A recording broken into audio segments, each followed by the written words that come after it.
Here we have two of the most rugged yet family-friendly SUVs on the market, the Toyota Fortuner and Mitsubishi Pajero Sport. Both are diesel, both are priced close to one another in the specs we have here, and they're both here so we can figure out which is the best off-road capable SUV at this price point. Mate, you do realise that you've got me out of bed here to test two cars we have already tested, and we found out that the Fortuner was best. Yeah, but the Pajero Sport wasn't available with 7 seats when we did the mega test, and now it is, and here it is. Okay, all right, that sounds fair enough. I reckon to settle this bet we need to saddle up, head off-road and see which of these two is best. Before we head off-road, let's establish why these two are here. So you may have seen our mega SUV comparison where we pitted the cars in this segment against each other on and off-road and towing as well. The two behind us, the Fortuner and the Pajero Sport, both came out on top, and it was the Fortuner that took the win. And at under $56,000, it actually represents a good price point in this range with lots of features and versatility. But it was the Pajero Sport that impressed us arguably the most, but it was let down by the fact it had no 7 seats and no middle air vents. Well, now it does, so let's have a look and see which one is more practical now. Sounds good.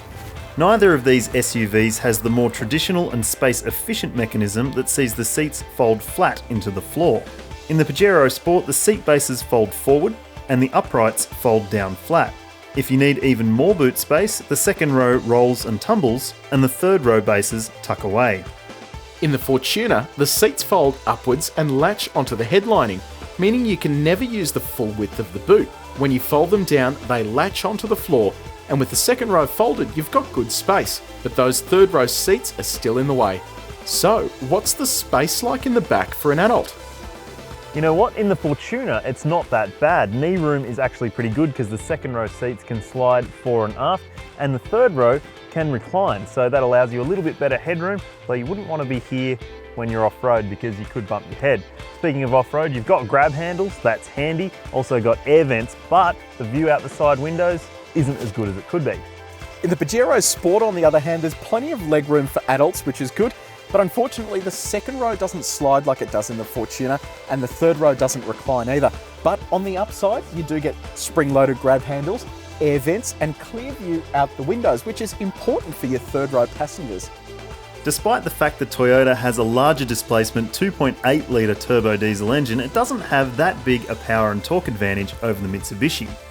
The 2.4 litre in the Pajero Sport actually has a few extra kilowatts, 133 versus 130, but it falls a little short on torque, with 430 Newton meters, where the Toyota has 450.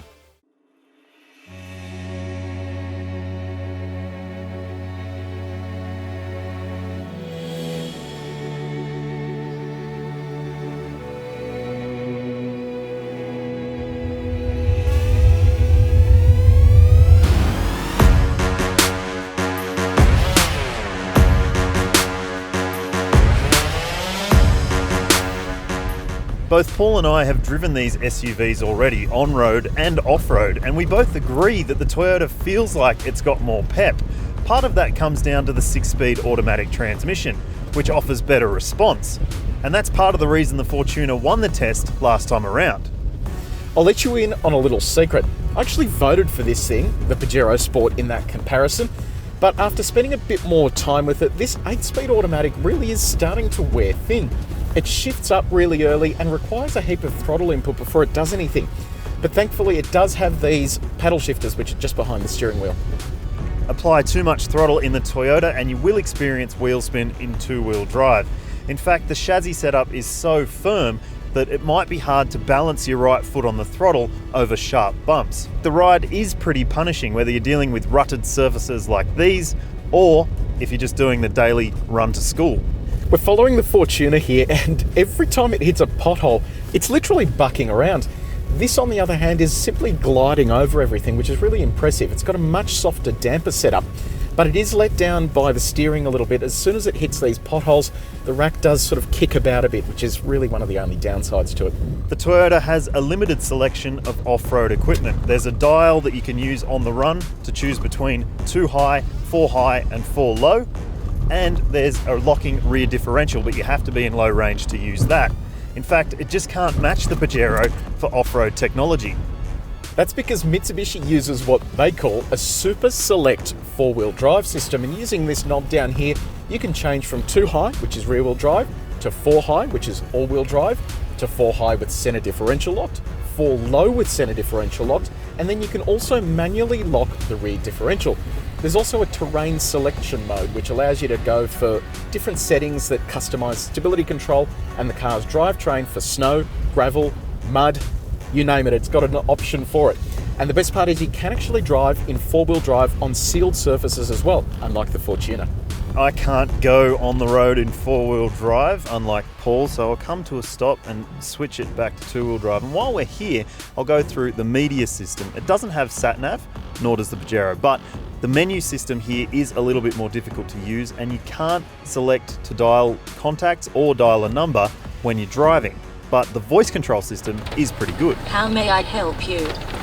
The big difference between this system and the one in the Toyota is ease of use. With Apple CarPlay and Android Auto, you get a lot more flexibility in terms of what you can do, but even without that, the system integration is much better. It looks nicely presented and it's easy to flick through the menus. So we're off the rough stuff, but can you tell from the cabin? Well, maybe not as much as you might hope. That's because there's still a lot of lumps and bumps being transmitted into the cockpit from the suspension, particularly at the rear. And having driven it around town, the Fortuner never offers the same level of comfort or compliance as the Pajero Sport does.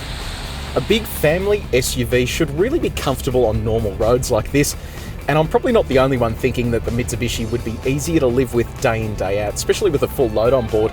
It also totally trumps the Fortuner when it comes to safety gear.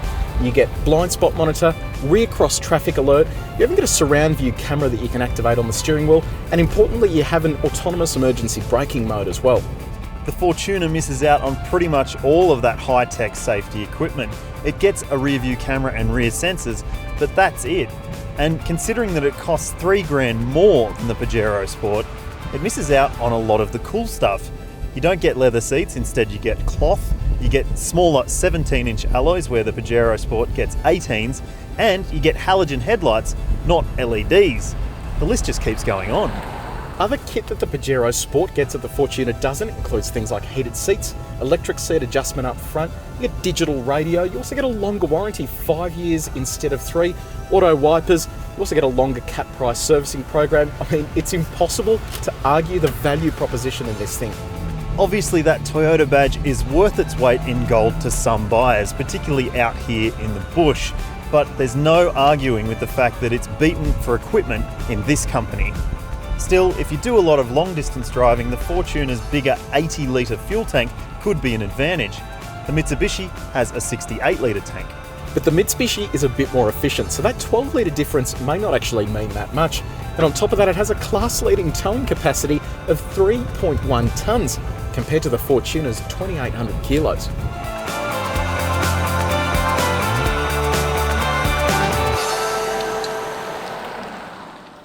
Mate, hasn't this weather turned nasty? You really can't predict it up here. No, you can't. But one thing we can predict is that this is the winner of our comparison. It is the Mitsubishi Pajero Sport. It didn't really make sense previously as a 5-seater, but now that the price is unchanged and you get 7 seats, I've been really blown away by it. So it's our winner in this comparison. Done. Time for a cuppa? Yes.